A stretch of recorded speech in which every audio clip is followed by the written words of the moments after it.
Indonesia adalah negara kepulauan terbesar di dunia yang terbentang sepanjang 3.977 mil antara Samudra Hindia dan Samudra Pasifik. Negara Indonesia adalah negara kesatuan berbentuk republik yang menganut demokrasi Pancasila. Dengan sistem pemerintahan yang menganut trias politika, di mana kekuasaan negara dibagi menjadi tiga kekuasaan, yakni kekuasaan eksekutif, kekuasaan legislatif, dan kekuasaan yudikatif. Kekuasaan yudikatif atau kekuasaan kehakiman di Indonesia merupakan kekuasaan yang merdeka yang dilakukan oleh sebuah Mahkamah Agung dan badan peradilan yang berada di bawahnya, serta oleh sebuah Mahkamah Konstitusi, sebagaimana termaktub dalam Undang-Undang Dasar 1945, bahwa kekuasaan negara yang merdeka untuk menyelenggarakan peradilan guna menegakkan hukum dan keadilan berdasarkan Pancasila dan Undang-Undang Dasar Negara tahun 1945, serta demi terselenggaranya negara hukum Republik Indonesia. Mahkamah Agung adalah lembaga tinggi negara. Dalam sistem ketatanegaraan Indonesia merupakan pemegang kekuasaan kehakiman. Sejarah berdirinya Mahkamah Agung RI tidak dapat dilepaskan dengan perjalanan sejarah bangsa Indonesia. Oleh karenanya, perkembangan peradilan di Indonesia sangat melekat dengan jiwa bangsa Indonesia. Dalam menjalankan tugas pokok dan fungsinya, Mahkamah Agung membawahi badan peradilan dalam lingkungan peradilan umum, peradilan agama, peradilan militer, dan peradilan tata usaha negara.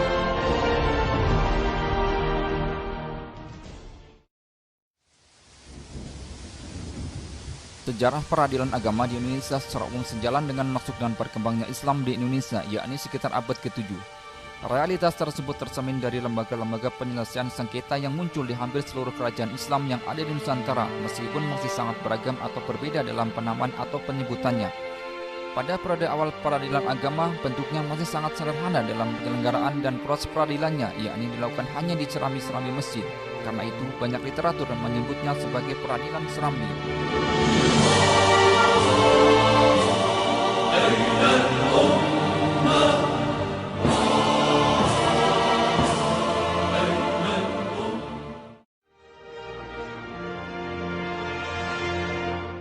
Pengadilan agama secara judis formal dapat dinyatakan tanggal berdirinya pada tanggal 1 Agustus 1882 Masehi, yakni bertepatan dengan ditetapkannya peradilan serambi sebagai suatu badan peradilan yang terkait dengan sistem kenegaraan untuk pertama kali lahir di Indonesia, yaitu wilayah Jawa dan Madura.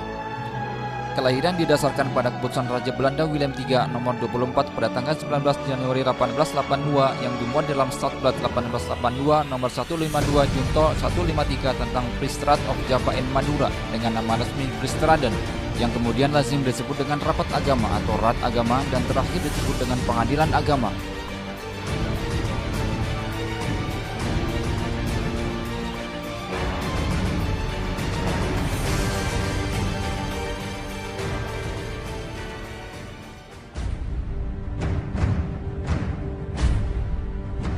Setelah tahun 1882 dan sepanjang masa penjajahan, eksistensi peradilan agama mengalami pasang surut, utamanya setelah muncul teori resepsi Christianisme Korgronje 1857 sampai 1936 Masehi.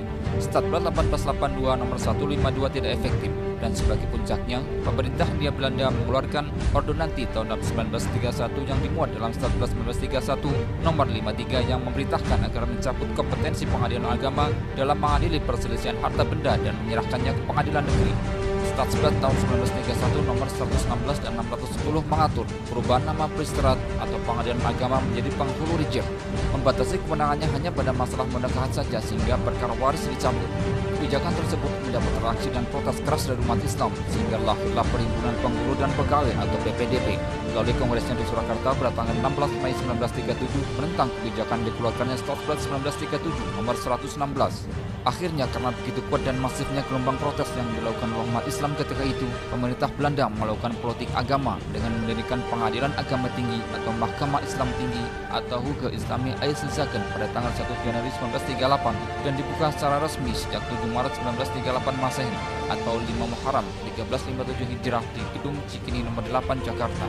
Lahirnya Statblad tahun 1931 nomor 116 dan 610 merupakan tonggak lahirnya Mahkamah Islam Tinggi Otomit sebagai peradilan agama tingkat banding di Surakarta. Namun pada sisi lain, Statblad tahun 1931 nomor 53 merupakan pukulan knockout bagi peradilan agama, dan sejak saat itu pula peradilan agama menjadi kuasi peradilan.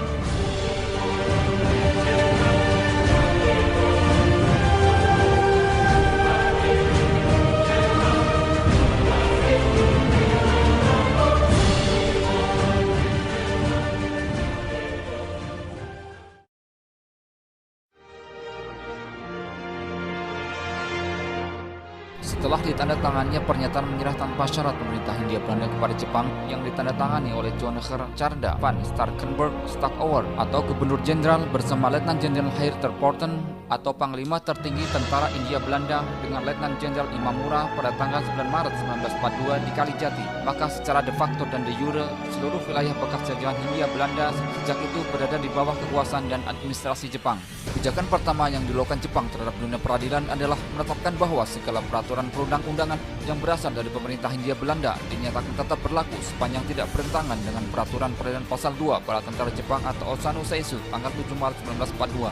Kebijakan kedua yang dilakukan oleh pemerintah Jepang adalah menetapkan Undang-Undang Nomor 14 Tahun 1942 tanggal 29 April 1942 yang intinya bahwa mengenai susunan peradilan, nama kedudukan pejabat, fungsi dan kewenangan peradilan yang ada adalah sama dengan masa kolonial Belanda, hanya nama dan sebutannya disesuaikan dengan bahasa Jepang.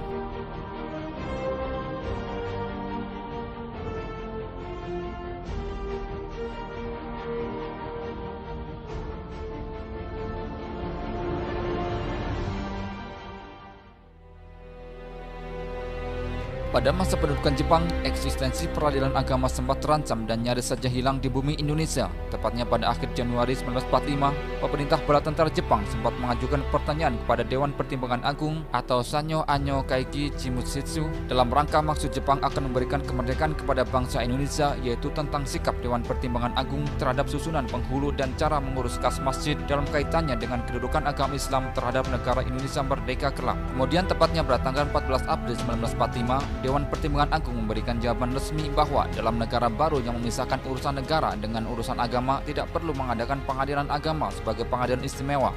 Untuk mengadili urusan seseorang yang bersangkut paut dengan agamanya, cukup segala perkara diserahkan kepada pengadilan biasa yang dapat meminta pertimbangan ahli agama. Namun dengan menyerahnya Jepang dan Indonesia memproklamirkan kemerdekaan pada tanggal 17 Agustus 1945, maka Dewan Pertimbangan Agung bikinan Jepang itu mati sebelum lahir dan peradilan agama tetap eksis di samping peradilan-peradilan yang lain. Dengan ini menyatakan kemerdekaan Indonesia.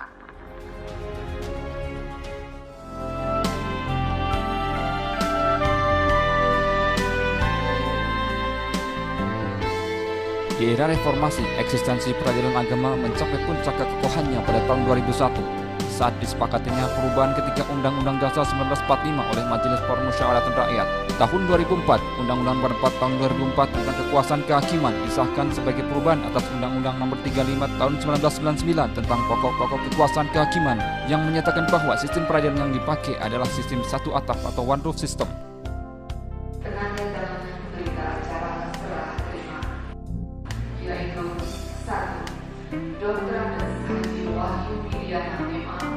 Direktur Pembinaan Peradilan Agama di Militeran. Tanggal 30 Juni 2004 merupakan momentum penting bagi peradilan agama dalam meniti jalan menuju peradilan modern yang keberadaannya diakui tidak hanya di Indonesia tetapi juga di serambi dunia. Hal ini dibuktikan dengan keikutsertaan peradilan agama dalam acara konferensi International Association for Court Administration sejak tahun 2009 yang dilaksanakan di Turki dan menjadi tuan rumah dalam ajang yang sama tahun 2011 untuk kawasan Asia Pasifik yang pertama dan digelar di Bogor. Oleh karena itu, tidak berlebihan jika dinyatakan bahwa peradilan agama sekarang sudah menjadi peradilan modern yang berdiri tegak, kuat, dan kokoh pada serambi dunia.